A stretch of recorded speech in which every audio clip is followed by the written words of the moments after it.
In this guide, I will be showing you guys how to enable call recording on your iPhone. Let's get started. First, launch your settings app. Now scroll down and head over to the option phone.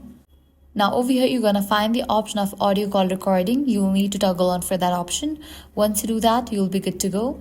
Now to record a call, open the phone app and place a call. Once you're on the call, tap more in the bottom left corner, select call recording and confirm. A prompt will play notifying the caller that the call is being recorded and then recording will begin.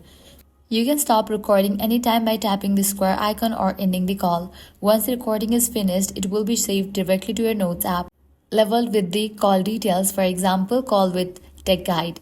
Inside the note, you can play the audio and even view a full transcript of everything said during the call. And that's it. This way you can easily enable and use call recording on your iPhone. If this guide helped you out, do not forget to like, share and subscribe. Thanks for watching.